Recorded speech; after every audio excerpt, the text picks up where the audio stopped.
শোভন তানভীর একটু বলবেন আসলে ট্রাইব্যুনালকে ঘিরেই আজকে সার্বিক কার্যক্রম ট্রাইব্যুনাল থেকে রায় হবে এবং ট্রাইব্যুনাল থেকেই আসলে সেই রায়ের পরবর্তী ব্রিফিং হয়তো আমরা জানতে পারবো, কিন্তু সেই ট্রাইব্যুনালের চারপাশে নিরাপত্তা ব্যবস্থাটা আসলে কেমন?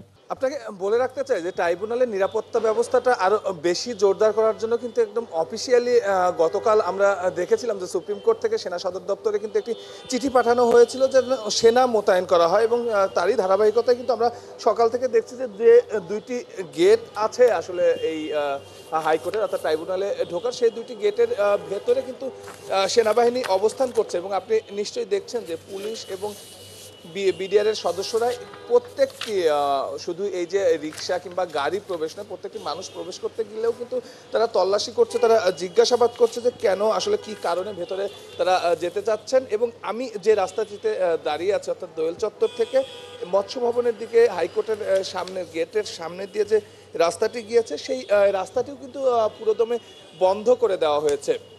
আপনি জানেন যে এই মাসের শুরু থেকেই কিন্তু নভেম্বর মাসের শুরু থেকেই আজকের দিনটি ঘিরে কিন্তু সর্বোচ্চ সতর্ক অবস্থায় আমরা দেখছি আইনশৃঙ্খলা বাহিনীকে প্রত্যেকটি জায়গায়। এবং এই মাসের শুরু থেকেই কার্যক্রম নিষিদ্ধ আওয়ামী লীগ কিন্তু বিভিন্ন তাদের কার্যক্রম দিয়ে তাদের যে নেত্রী তার মামলার রায়ের প্রতিবাদে তারা বিভিন্ন রকম কর্মসূচি পালন করছে এবং বিভিন্ন রকম কিন্তু সহিংস ঘটনাও ঘটছে।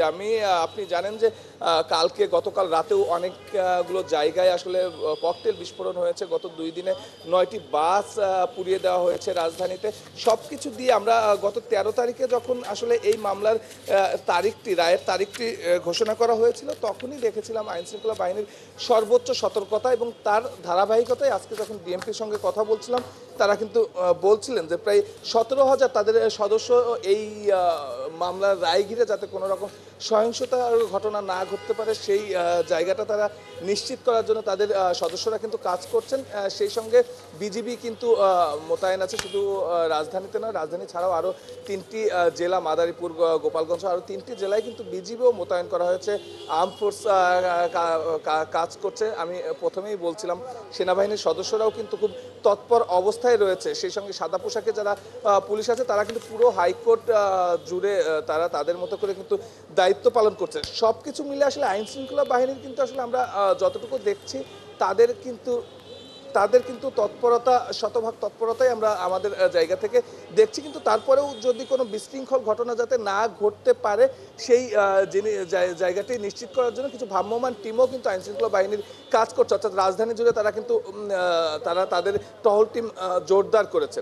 তো এখন পর্যন্ত আসলে সার্বিক নিরাপত্তা ব্যবস্থা নিয়ে হাইকোর্টের সামনে থেকে আমার কাছে এই ছিল সর্বশেষ। অনেক ধন্যবাদ সুমন তানভীর আমাদের সঙ্গে যুক্ত হয়েছিলেন এবং ট্রাইব্যুনালের আশপাশের যে নিরাপত্তা পরিস্থিতি সেই পরিস্থিতির আপডেট আমাদেরকে জানাচ্ছিলেন।